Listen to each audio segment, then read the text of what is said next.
And today I'm going to be showing you the best things about Safari on an iPhone. And those things fall into three groups. First, I'm going to show you ways to make web pages easier to read on your iPhone. Second, I'm going to show you the superpowers behind the sharing button. For now, let's just say it does a lot more than quote-unquote share. And third, I'm going to show you how to use Safari's built-in tools to help you stay organized and to find the web pages you're looking for. Now, this is our fourth online session, and I want to take a moment to give a big thank you to those who've provided suggestions and constructive criticism. I hear you, and I hope today to incorporate some of your ideas. I also want to thank those who've shown their appreciation for what I'm doing in any way at all, whether it's been with a friendly email, a simple thumbs up during the presentation, or by clicking a PayPal link. Now, if you downloaded the handout for today's class, you can follow along very easily. If you didn't do that, go back to the email I sent this morning announcing the class. You'll find a link there. It's toward the bottom. Now, one last thing. I'm using an iPhone 8 Plus today. And I'm doing that because it has a nice big screen. It's nice for you, and it's nice for me. And of course, I should also mention this is iOS 13. So, with that, let's look at Safari. So here's Safari, ordinary Safari. I'm going to tap it, and I'm going to show you a web page. So this is a web page that it's readable, and partly it's readable because it's on a big screen, but really in real life it's a little bit smaller, not so easy to read. So let's start by making this a little bit easier to read by making the text bigger. So as we scroll through here, you notice that there's nothing that makes it look as if there's a way to make the text bigger.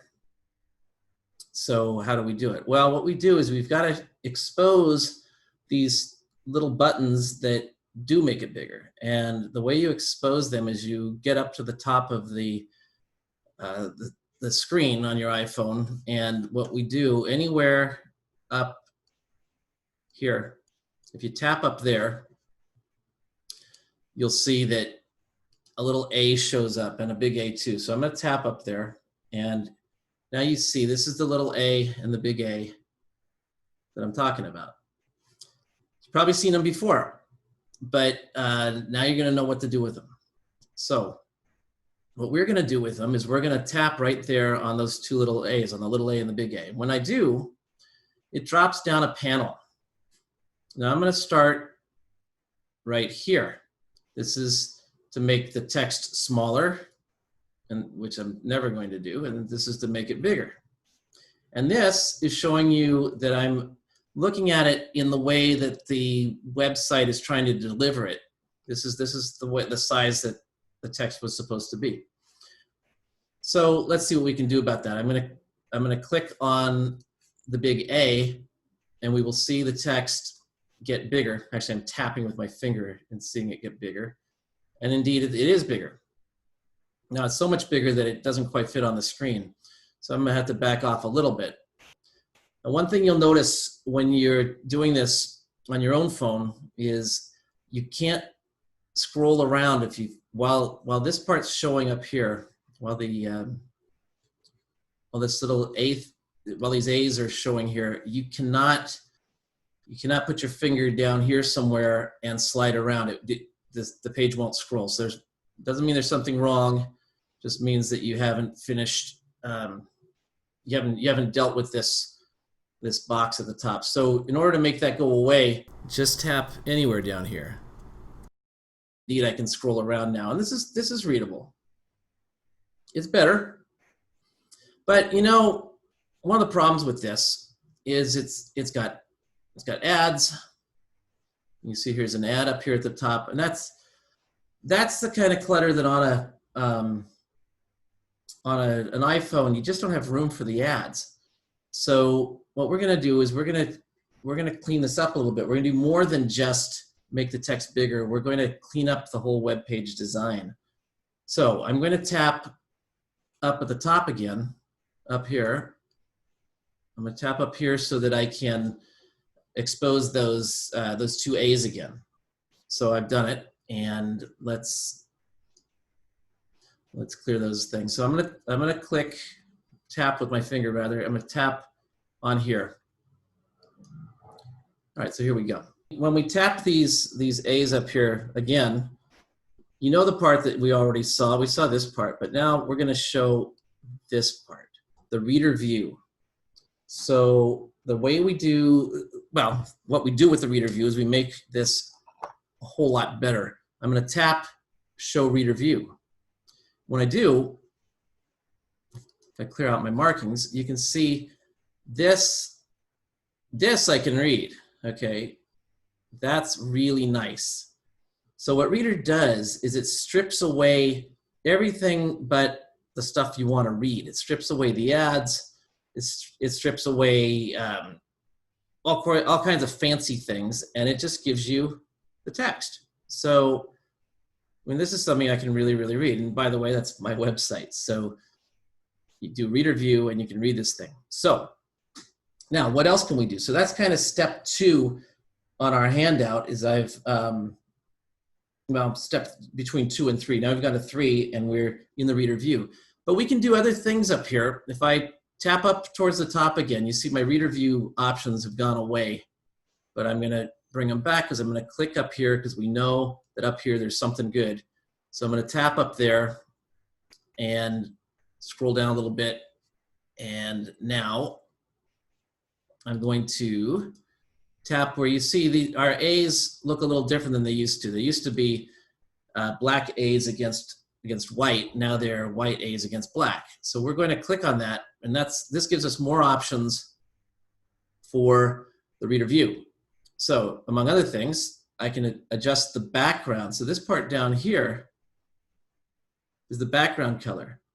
So I'm going to try a different background. There's white. Here's that tan again. Here's gray. And here's black. And you notice they changed the color of the text as well.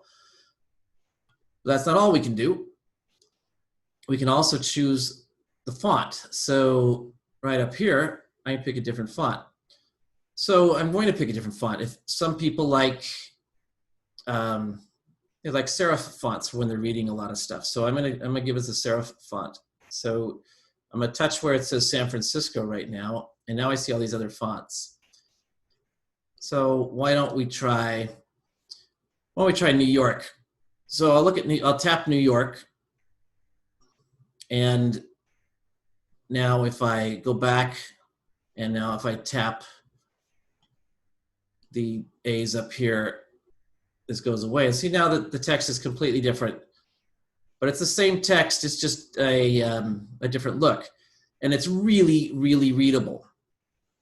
So the reader view is fantastic, all right? And it doesn't just work on one website like mine. It works on gobs of websites. So let's go to another website just so you can see it happen. Okay, and by the way, we could also tap the 2 little A's. I could change the font size as well within the reader view. So that's pretty neat stuff. Okay, so I'm gonna go to another website, a website that I like to read every day. It's called Daring Fireball. And this is a longtime Mac guy, writes this blog. And I'm gonna go up to the top again. Remember, I'm gonna tap up here somewhere, and I'm going to expose those double A's here, and I'm going to tap on the double A's, and I'm going to make the text bigger or smaller as I like. Okay, and of course you can sort of stretch this stuff with your fingers too, but it's a little more precise to do it this way with the A's, and of course then I can do reader view. So I'm going to go to the reader view again. And now this is really, really readable. Okay, so that's the reader view. And that's something that I use all the time. Now I've got one more page I want to show you one more time. A page I was reading earlier today, which was, this is Apple's Apple writes a nice web page. This is a press release about the Worldwide Developers Conference. And it's nice. There's nothing wrong with Apple's page, but I could make it easier to read yet by tapping the little A's, making the text a little bigger. And if that didn't do it for me, why, I could simply tap the A's and go to Reader View, and now I get to read it the way I like to read it, which is with this tan background and big brown letters. Okay? So that takes care of steps 1, 2, 3, and 4 on our first page of the handout. Okay, so there's another thing you can do. And I'm going to go back up to the top here and expose these double A's. And I'm going to get out of Reader View. Sometimes it's easy enough to simply turn the phone sideways, right? So I turn it sideways, and as you can see, it's bigger. It's bigger for you in real life too, even though of course it's not this gigantic.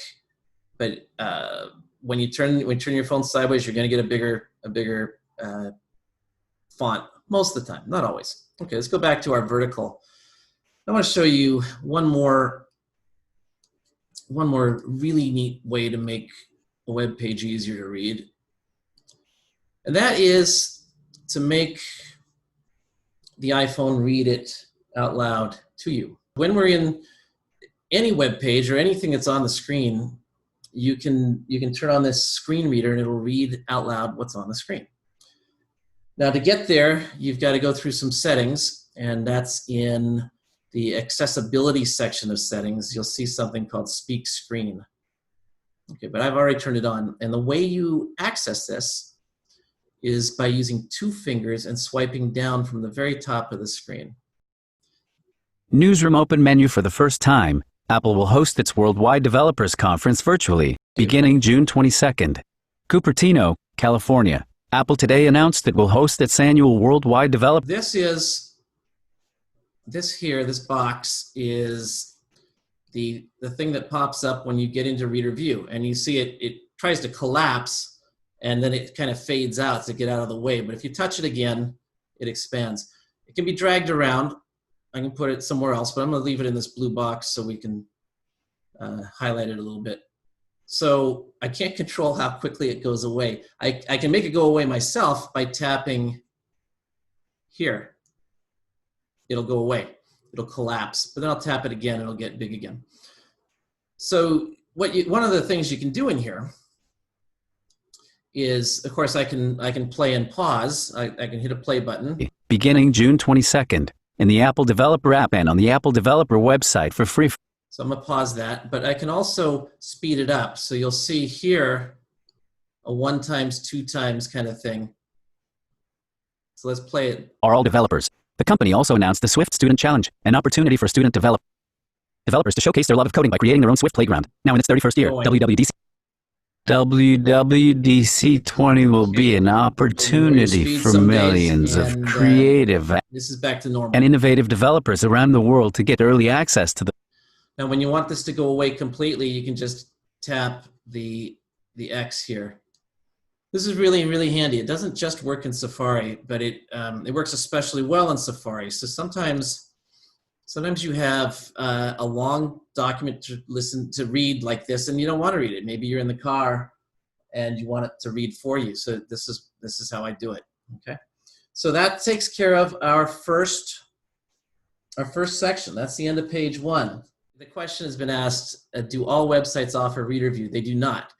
Reader View only works when it's easy for the phone to figure out what the main article is. So it wouldn't work on a newspaper where you have lots of articles, but it would work with one article. Okay, when it doesn't work, try to bring up one article. I want to show you the sharing button. Let's say I find some interesting article and I want to send it to somebody. Okay, like maybe this article. Okay, Mother's Day is coming up. Maybe I want to share this with somebody. Well, I'm sure we've done this before. Right now, you don't see any sharing buttons, but you probably know where they are. They're supposed to be down here at the bottom.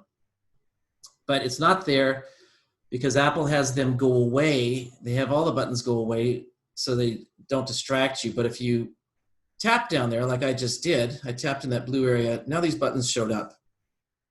Okay, so we know, for example, this button will take us backward, and this button will give us the bookmarks, and this one will show us the other websites we have open, the tabs. But it's the one in the middle that we care about.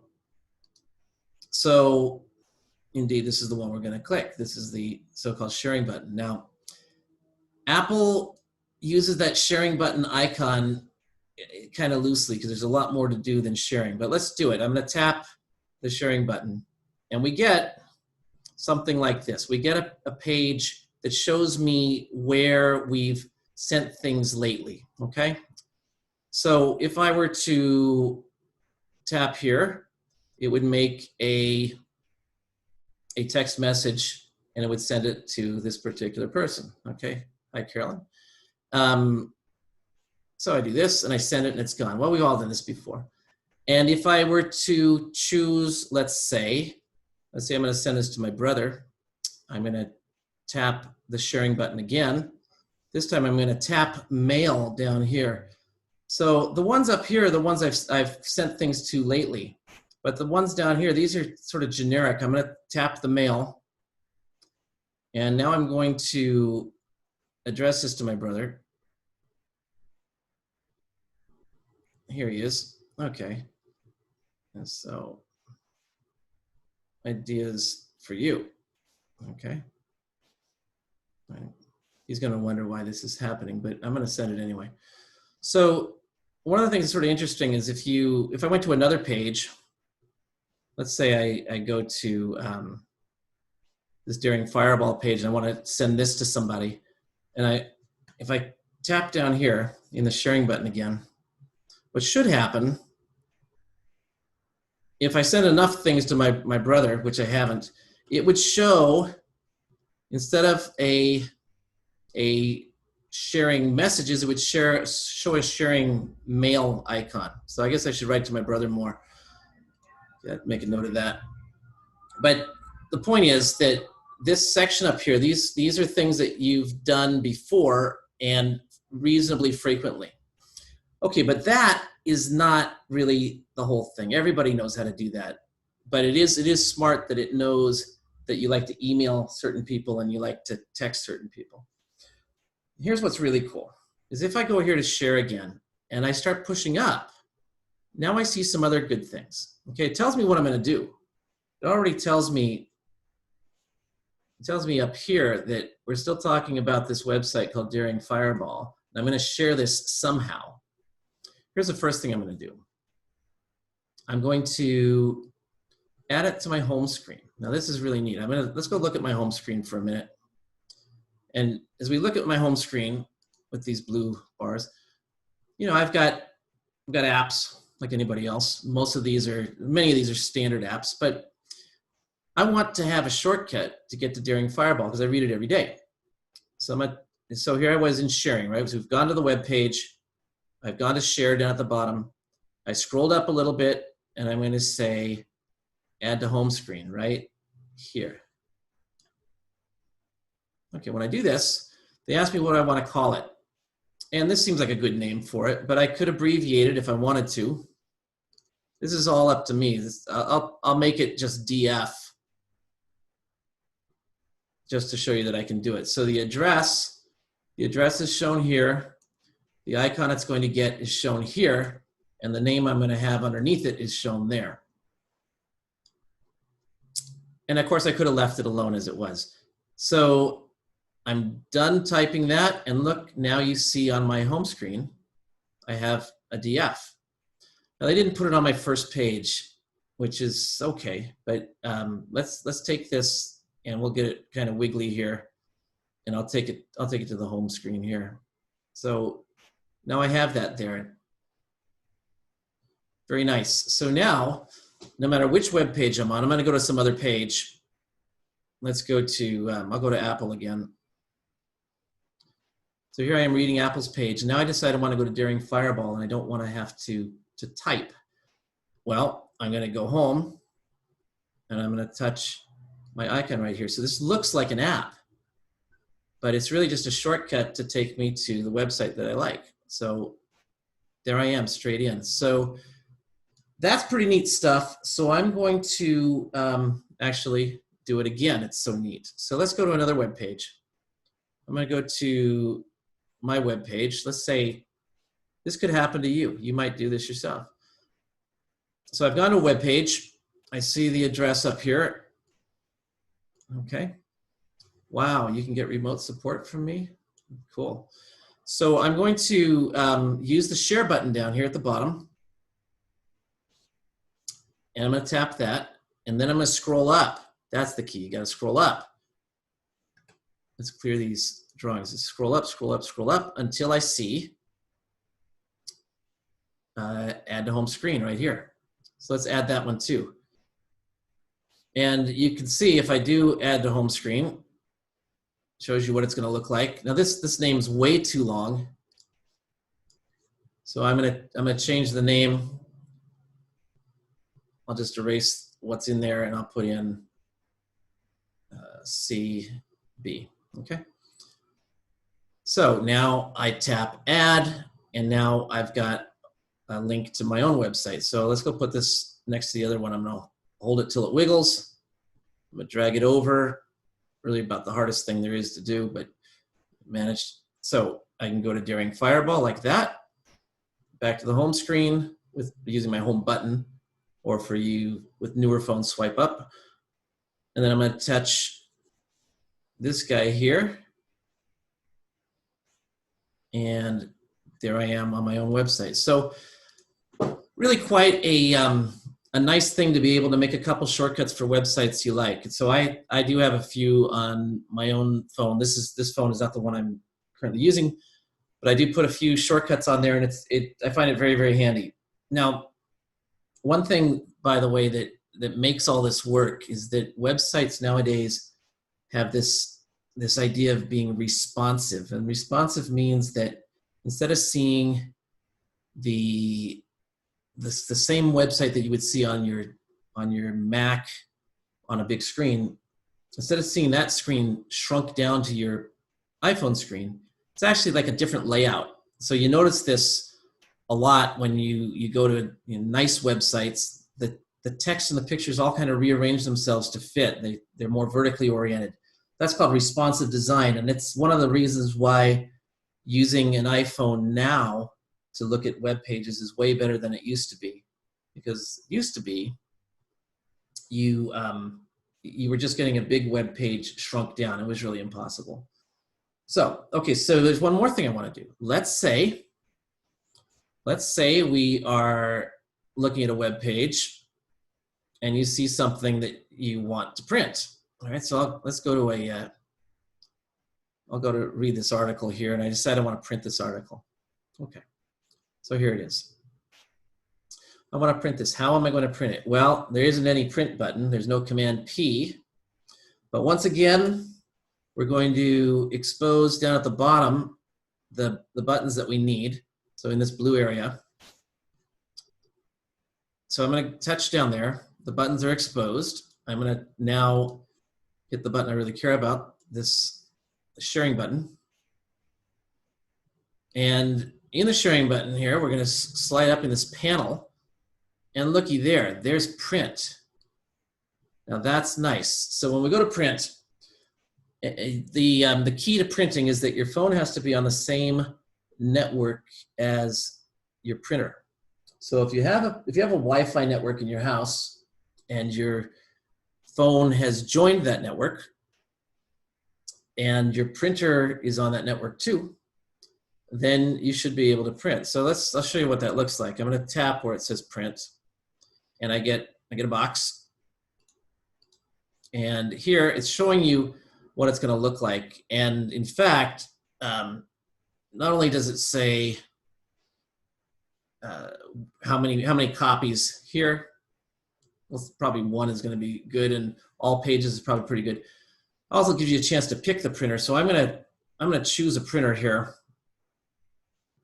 I think I have one. So I'm gonna touch where it says select printer. And there's my printer. Okay, so I'll pick that. And you see it's already said it's going to be one copy, but if I wanted to, I could touch the plus over here. I got 2. But I can do more than that. Of course, I have options to print in color or not. But now look, across the bottom, we see thumbnails of the picture of the pages. Okay, so this is showing what page 4 would look like, page 5 would look like. Maybe I don't need page 7. Maybe I don't need page 8. You know, this is all kind of the fluff at the end of an article, so we don't need that stuff. So I'm going to turn those off. I don't need page 6, 7, 8, 9. So I'm turning these things off so we don't print them and waste paper. Okay. So now we're gonna stop. Well, I better get this page here. 6, 5, 4, 3, 2. Okay, 1. So if I did this, it's showing you at the top here that's going to print pages 1 through 6 in color. I could have just printed 1 page. Now I'm also going to tap where it says options, like I just did, and you see a few more options here. So I could tell it to go black and white, save some color. I can also tap here, which I'm going to do. And once again, I can do some interesting things. I can tell it maybe I only want to go to page 3. Now, the other way I did it, when we were panning through the pages, I was able to pick pages that didn't have to necessarily be in order. So that's kind of neat too. All right, so I'm not going to print. I'm going to bail out. Well, I'll print 1 page.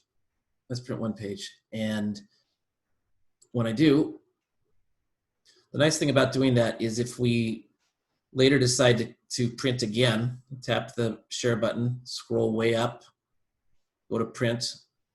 It's going to know about my printer now. See, I didn't have to pick the printer this time. It remembers. So that's pretty cool. And you see there's a print button up here in the corner, so I can do it from there. Okay, so that's part of our share button. There's a little bit more to the share button than that. So let's look at the share button some more. So many apps are going to offer to do something with your web page.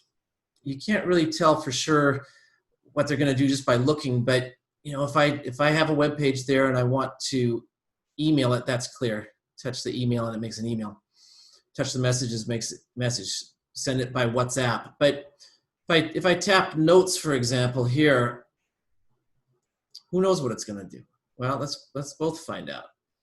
So it made a note for me in my notes app, and it, as you see, it says it's going to make a new note in my iCloud account, and it's going to just stick that in there. So it's a way of kind of collecting web pages and storing them permanently. So I'll save that.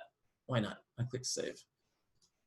Now, one other thing about the sharing button is that your sharing button might reveal a different panel, different sharing panel than mine. There's a lot of things here that you might not see, and different apps will sort of inject themselves in here, and you can actually adjust who's in there and who's not in there. So at the very bottom of this sharing panel, you can edit the actions that are in the panel. And you can see that a lot of this stuff really has nothing to do with sharing. So I'm going to touch where it says edit actions. I can turn off things I don't want. Like I'm not going to save my things to Dropbox. I don't need it in there. Home Snap, I don't even know what it is. HP Smart, I don't know what it is. I'm turning these things off so that I don't see them when I go to print, and that makes me a shorter list here. So that's all it's about. Okay, so that covers our friend, the sharing button. I'm going to take a slight detour. I'm going to show you one more thing that's not quite sharing, but it's sort of like sharing. Let's say, once again, that you've gone to a web page and it has an article in it. Let's see if we can show the reader view for this article. So suppose you have an article like this. And maybe, remember, we're going to change the way it looks. I made it black before, but I'm going to I'm gonna make it a little bit different. I'm gonna tap up there and I'm gonna make it on the tan background the way I like. And then I'm just gonna tap anywhere on the page. I can tap way down here and everything will clears up it brings up the panel rolls back up. Okay, so suppose we wanted to save it as a PDF. Yeah, how about a PDF? That'd be nice. How are we gonna do that? Well, there are a few ways, but one of the ways that I think people know how to do, you know how to take a screenshot. So for people with home buttons on their phones, you press the power button and the home button at the same time, and it makes a nice click, and you get a screenshot. And for people with a buttonless iPhone, you press the power button and the up volume button on the left side, and that also gives you the screenshot. But watch what happens when we do the screenshot. So I'm going to do the screenshot here, and when you do it, it drops down here in the bottom left. And this has something to do with Safari, so that's why I'm doing it. Safari tends to have longer pages, longer than one. So if I were trying to save this article, I can't take screenshots of every page. I can't be scrolling and taking a screenshot and scroll down some more and take a screenshot. So you'll notice if you take the screenshot and you tap it, as I did, there's some interesting things up here. This is the interesting thing. It's this part right here. That's what's interesting. So I'm gonna clear that, and I'm gonna tap where it says full page, and watch what happens now.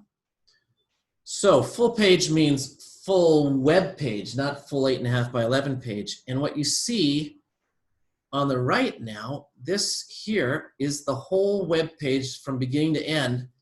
And this part up here is the part that we're looking at right now.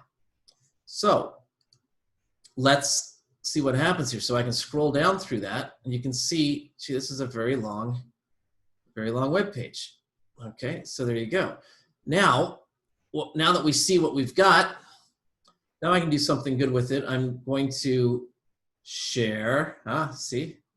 Sharing coming back and making it come back. I'm going to touch the sharing button. And what am I going to do with that? Well, now I can do something interesting. I'll mail that. I'll mail that to me just for fun. Okay.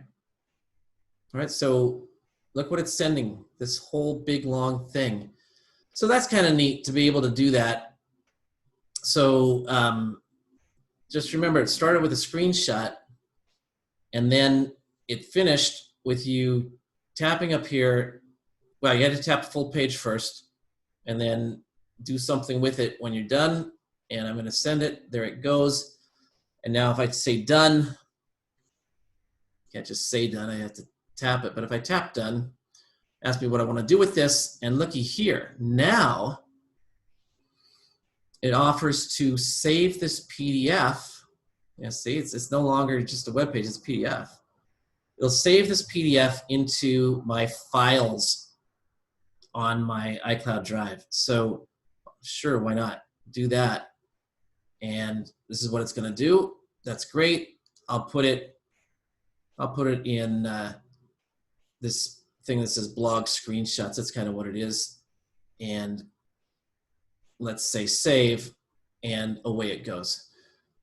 All right, so that's a very neat thing to do. It's kind of advanced, but really handy. Okay, now let's move on to part 3, technically part C. This next section, the next section I want to talk about is how to make use of the organizational tools that Safari gives you, and they give you a lot of them. So primarily we have tabs, we have bookmarks, and we have history. So I'm going to look at history first. So the way we get to it is all the good stuff. It's down here in the bottom, and in particular, we're going to start right here with what looks like bookmarks. It is bookmarks, but it's not to me, it's not the best part of bookmarks. So I'm going to touch it, touching that bookmarks, and here's the bookmarks. And I have a lot of bookmarks, great. But what I really care about is this part up here, because a lot of times what happens is one brings up a web page, starts reading it, gets distracted or called away, and then you can't remember what that page was called, and you just need a little help. Well, this little clock deal will give you the help. So I'm going to touch it up there, and when I do, you can see where I've been. So you see I have this afternoon that means like just now. You saw me go to this web page. This was an article I wrote. This was during Fireball. This is my home page. This was Apple's page.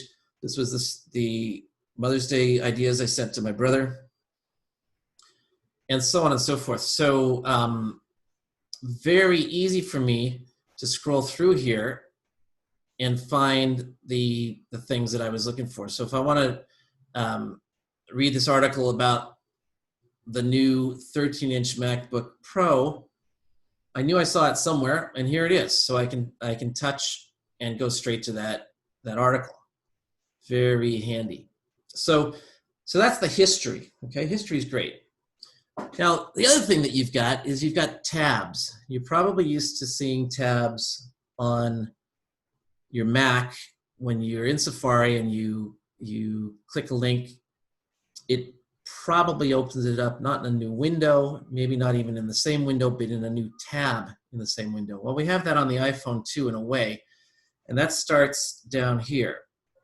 And I'm going to show you why this is handy. It's got some sort of hidden secrets here. So I'm going to touch down there in the corner, and these are the pages you can see. These are pages that we've been on today, right? Here's the Daring Fireball one. There's the one about the Mother's Day. There's my website. There's Apple. There's that 13-inch thing. This is really the same sort of stuff that I saw in history, except history would still have it even if I closed it. So these X's here are how you close a tab. And if that's what you want to do, that's great. You can do it. So there was a time when some web pages were not very well behaved, and they would run animations in the background, and they would drain your battery. So recommendation was to turn pages off by clicking these X's. Problem with that is you have a lot of X's. So I'm gonna show you how you would clear them all if you wanted to. If I touch down here where it says done and I hold it, you see it says I could close all 12 tabs. Now 12 is not very many. And the reason it's not very many is because I have not been using this phone for my own work. I'm using it for demonstrations. But you might have a couple hundred, and you can close them all in one go. But the part that's really neat about tabs is not about looking at what's on the iPhone or or closing tabs. That's nice. But what's nice is if you keep going, you start to see other web pages on other devices of yours. So here's what's on my iPad Pro right now. You see here's this label, iPad Pro. And if I scroll up here, we see what's on my iPad Pro. Okay, so you can see I was trying to get some videos up. So on my iPad Pro, I was looking at my videos, and it's really neat to see what I'm doing on other devices, because sometimes you can't remember where you saw something. So if I were to scroll around here and tap on, let's say, iOS 13 Complete Guide and Features. Remember, this is a page that I looked at on my iPad, but when I tap it here, I'm taken there on my iPhone. So let's do that again. I'm going to look at what I'm looking at on my laptop. So I'm going to tap the tabs button down there, and I'm going to scroll.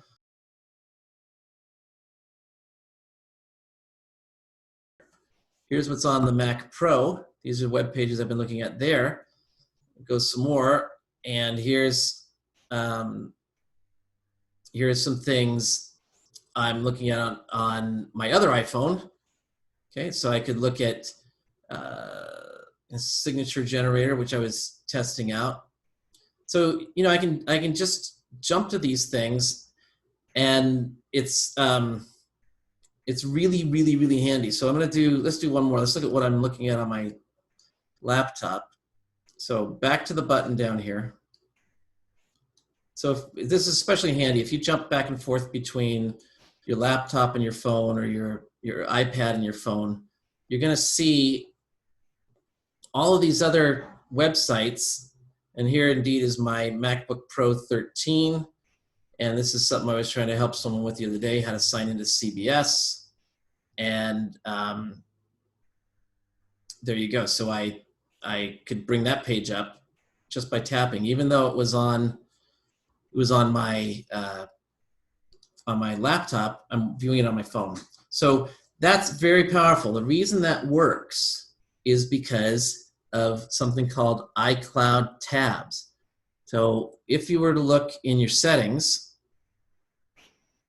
here's the settings app. If I go to settings and you look at your iCloud section here, and you wondered why would I ever want to turn on Safari like this? This is why, so that you can see the tabs that are open on your other devices. So naturally, your other devices, like your iPad and your Mac, when you go to the settings for those in iCloud, you're going to turn this on. So that's a really neat feature, kind of hidden, but really, really handy once you know that it exists. Okay. Let's say that I look at a web page and it's really good, and then I close it by mistake. So let's say that this page is a page that I stumbled onto, and I'm happy I'm here, but it's not on my other devices. Let's say I just did a Google search and somehow found this, and then I closed it like this. I'm gonna touch down here, and when I do that, I'm gonna close this page. So here's the CBS page, and I'm gonna tap this little X. Goodbye, it's gone. And now I'm gonna wish I got it back. Okay, so where is it? How do I do it? Well, this plus, normally people use this plus to make a new empty page. Right? They would tap it like so. Here's a new empty page, and they would then go up here and type something in. Okay, that's what's normally done. But let's go back and look at this plus again. This plus right here. If I tap this plus and I hold it, looky here, recently closed tabs. So if you're one of those people who closes things like to try to keep things neat, and you closed 450 tabs and now you wish that you hadn't, well, here's the recently closed one. So that's kind of handy too, and they're in order. So that's really nice. I want to show you one more thing about this. I should have shown you about this history down here. When you go to the history, it's searchable. If you go to the top of it, I can type in here. I can search, and I can even search by voice. But I'm going to tap up here, and let's say I'm looking for the MacBook article, and you see it's found those things for me. So this is really, really handy. Saves you a lot of guessing, right? Okay, so that takes care of that. Now on the handout, I showed you that the bar down here at the bottom looks a certain way for phones with iPhone with the home buttons. Little bit different, a little bit smaller for phones without a home button. And you've got that bar, the swipe up bar in the way, but it all works the same. And if you're using an iPad, you would see buttons. These buttons are not going to be, these ones that I've outlined here, they're not going to be at the bottom, they're probably going to be at the top. Okay, I think they're going to be up there. So, you know, the ideas are the same. You got it, the buttons are the same. They're just in a different place.